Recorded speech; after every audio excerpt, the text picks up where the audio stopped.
I'm Bridget Ellison. We begin our election coverage with some serious issues facing Orange County voters right now. Yes, in Orange County, we begin with News 6 reporter Mark Lehman in Baldwin Park. And Mark, what are you hearing about some of these problems?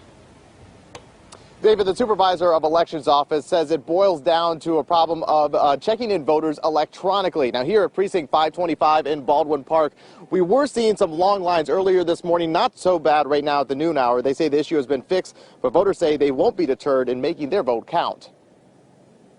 I'm trying to encourage my friends to come out early, too, not to wait, because it's going to get ugly. Darren Hill and other voters in Baldwin Park encountering a line out the door while trying to cast their ballots. I think they could have more pollsters in there to register the voters, because they have about 10 places to vote, but they only got 2 people taking names. Compounding a delay this morning was a technical issue with checking in voters at this and other precincts in Orange County, something Supervisor of Elections Bill Cowles says was anticipated. You expect a little hiccups along the way, but the nice part is we have backup plans at every polling place to handle situations. Cowles says voters were checked in manually until technicians could fix the issue at the affected polling places.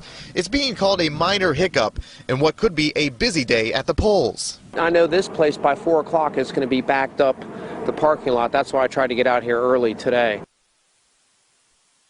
And that's the advice that many people give when going out to cast your ballot today. Make sure you arrive early in case there are any delays. The supervisor of elections office also adding to make sure that you are at your correct precinct when going to cast your vote, and also make sure to have your ID handy when going out to vote. And again, the polls close at 7 o'clock this evening. David and Bridget. Good advice, Mark. Thank you. We continue team coverage now in Apopka, where we find News 6 reporter Amanda Castro. People telling us, Amanda, they couldn't vote today because they were told that there were no ballots left.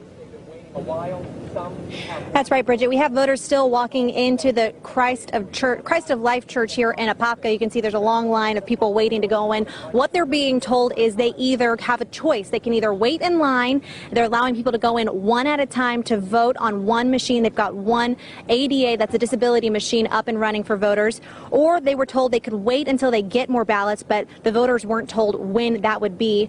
Now, we're hearing polling places are running out of Republican ballots across Orange County. We got calls into our newsroom reporting similar problems at a polling place in Belle Isle. At least one other polling place here in Apopka over at Errol Estates also ran out of Republican ballots this morning around 9:30. We're told they got more about an hour later. I've called the supervisor of elections office to get information.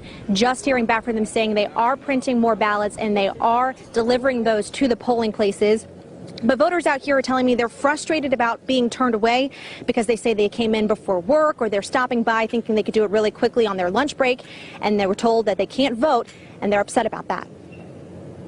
So I just find it unacceptable with the fact that we can't do our constitutional rights of voting. That is unacceptable, in my opinion.